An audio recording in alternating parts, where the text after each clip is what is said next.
Alright, so the next topic for today is osteoarthritis. Okay, so it is more, I'll call it OA, to make it faster. It's a group of chronic degenerative conditions that affect joints, specifically the articular cartilage and subchondral bone. I'm so sorry, guys. I just don't have sleep last night, and when I woke up, just tried to do my the first blood right away because no one's home, so I can quickly do it because I get distracted, but then there's a lot of commotion outside too because they're fixing the road there. So my apologies. I will promise to do this better, and later on I'll have it equipped. Okay, and also because I mentioned that I didn't sleep. Um, we need to know that that is not a good thing to do. That's not a smart thing to do, especially during this COVID time, because sleep is necessary for our immune response, for our immune system, and then the proper food, eating the right type of food that our body needs, as opposed to process and sugars and all that. That could be detrimental to our proper nutrition absorption, right? So if we have proper sleep, everything go well. We feel better. I had to admit, I really feel rough today. Even for during when I was doing the videos, anyways, it's just because I was doing it in a rush, um, situation, and I don't have my own space to do it, but soon I will. Everything is just closed down right now. But so, anyways, I will be elaborating more that although with this one, with the degenerative disc disease, it's more of like an aging disease. Although there's a lot of factors too, misuse, trauma, but for this one, it's not an aging disease. Although aging is a factor, right? But osteoarthritis or OA can happen to anybody. Okay, so okay, so I'm just gonna go with my notes here. Okay, so for the causes, I'm just gonna start with the causes, right? Um, so the causes will be idiopathic, so it's not clearly understood. Idiot meaning where really it's idiot to the pathology. It doesn't know why why it's happening, right? So if there's altered biomechanics, like I said, you know, any dysfunction could lead to a total body dysfunction. And in this case, this is not good because it's the bone, right? It could cause permanent, you know, damage, and this is in the long run because it's a progressive, right? Um, you know, like leg discrepancy. So we'll have a different size of leg, and yeah, the leg, and we can do that by testing. Like we could do the discrepancy test, right? To know because like when a client or a person is seeking for therapy from a chiropractor, physiotherapy, or a massage therapy, we will have to ask them the first initial question we need to know before we do all these systematic approach assessment and questions with them. We have to do additional questions such as do they have an X-ray or imagery of their OA, right? Because this is important. We cannot really um, do do anything if it's like a worse OA without them telling us where is it located, is there an imagery there, then we can execute a plan for the treatment, right? Otherwise we cannot do that. We can't blindly attempt to create a plan which we don't even know what's going on with them, because especially if they do have that, we are contributing to a more problem as opposed to helping them, right? They'll have a temporary relief, but then it's gonna cost them. It's gonna cost them so much problem in the long run, and also the therapist. Okay, So immobilization, which reduces circulation of synovial fluid to the cartilage.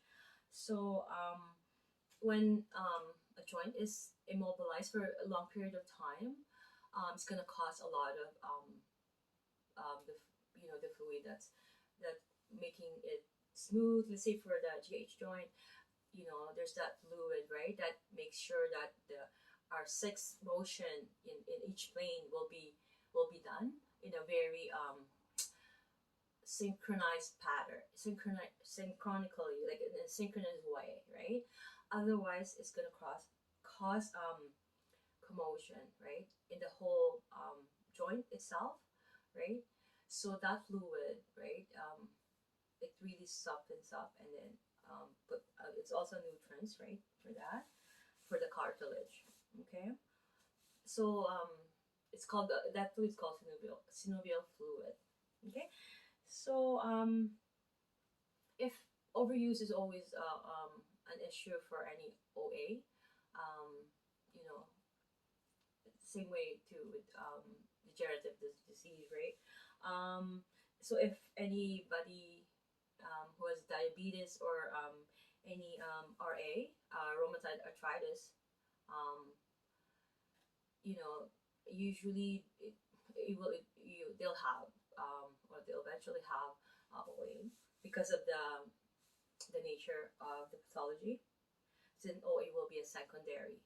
So then, okay, we'll talk about the types now since I mentioned about that. So if primary is when the OA is the condition itself. A secondary is that's always the rule with pathology, right? So this secondary, if it's secondary to an underlying pathology, perhaps to give you an example, let's say that person coming to you for therapy who has diabetes, right? As a secondary condition, they have OA. Therefore, that's addressed or that's labeled as secondary OA as opposed to primary. Okay, hope I cleared that up in layman terms. Okay, so okay. Um, so mostly it's more women are more affected. And if we were to mention about cultural wise, right, gender and races differences exist for the prevalences of the disease in the joint affected. For example, a black women are twice as likely as a Caucasian woman to get knee osteoarthritis. And women in general are twice as likely to have this joint affected than men. OA of the hip is less common in Chinese and East Indian populations than in those of Caucasian ancestry. Okay. Well, so another thing that we need to ask the client if they're seeking other, because usually if they're in pain, they're gonna be seeking for a lot of alternatives, ways to ease the pain if they have OA, right? So I have my notes here. I'm sorry. Okay. So usually in the early stage, not as painful, but when it erodes, you know, it will have that pain action, right? Um, because the initial stage they'll erode, and then this osteophyte begins to happen. There's more damage to it, right? That's more painful because it's getting into the bone. It's supposed to be just the cartilage alone. Okay, so common osteoarthritis locations: the hand, which is called Heberden's nodes. Their osteophyte formation at the distal interphalangeal joint, accompanied by lateral joint deviation. Okay. Burkhardt nodes are found at the proximal interphalangeal joint.